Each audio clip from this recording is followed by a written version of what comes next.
ఎమ్మెల్సీలుగా ఆమోదించని governor శుక్లాను కోరిన CM Revanth Reddy. Azharuddin Kodandaram విషయంలో request లోక్సభలో ఆ ఇరువురి మధ్య కీలక చర్చలు జరిగినాయి అంట. ఇక అజారుద్దీన్ కోదండరాంలను ఎమ్మెల్సీగా ఆమోదించాలని సీఎం రేవంత్ రెడ్డి గవర్నర్ శివప్రతాప్ శుక్లాను కోరినట్లు తెలుస్తున్నది.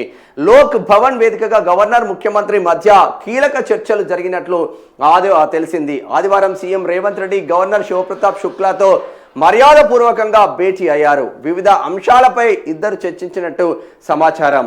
ముఖ్యంగా విద్యారంగానికి సంబంధించి డిస్కషన్ జరిగినట్లు అధికార వర్గాలు తెలిపాయి. మారక ద్రవ్యాల నియంత్రణకు విద్యా సంస్థలో అవగాహన కల్పించాలని సీఎం రేవంత్ రెడ్డికి గవర్నర్ సూచించారు. ఇందుకు సంబంధించి విద్యార్థులతో ప్రమాణం చేయించేలా చర్యలు తీసుకోవాలని పేర్కొన్నారు. దీనికి సంబంధించిన వచ్చే జూన్ 12న ఎల్బీ స్టేడియంలో గవర్నర్ ఆధ్వర్యంలో అవగాహన కార్యక్రమం నిర్వహించనున్నట్టు అధికారులు తెలిపారు. పాఠశాలలు కళాశాలల్లో అడ్మిషన్ల సమయంలోనే డ్రగ్స్కు దూరంగా ఉంటామని ప్రమాణ పత్రం తీసుకోవాలని గవర్నర్ సూచించారని దానికి అనుగుణంగా మేము ముందుకు వెళ్తామని చెప్పుకొచ్చి మొత్తం మీద ఇది పక్కన పెడితే అజారుద్దీన్ మంత్రి పదవి ఉంటుందా పీకుతుందా?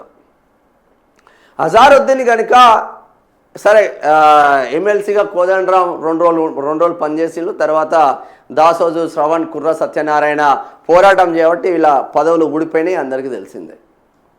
టీఆర్ఎస్ వాళ్ళే గెలిచిండు, వీళ్ళ పైన బీఆర్ఎస్ వాళ్ళే గెలిచిండు.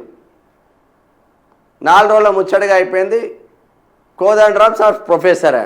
మరి మీకు అంత చిత్తశుద్ధి ఉంటే కోదండరాం సార్ రెడ్డినే కావచ్చు, ప్రొఫెసర్ కదా. మరి ఆయనకి ఎమ్మెల్సీ ఇచ్చి మరి ఆయననే మంత్రి పదవిలోకి తీసుకుపోయినాం. మంత్రి పదవిలోకి ఎడ్యుకేషన్ మినిస్టర్ ఆయనకే చెప్పినాం. ఇట్టెట్లుంటుంది, మా లెక్కలు మాకుంటాయి అంటారు. అంతేనా సారు? సారు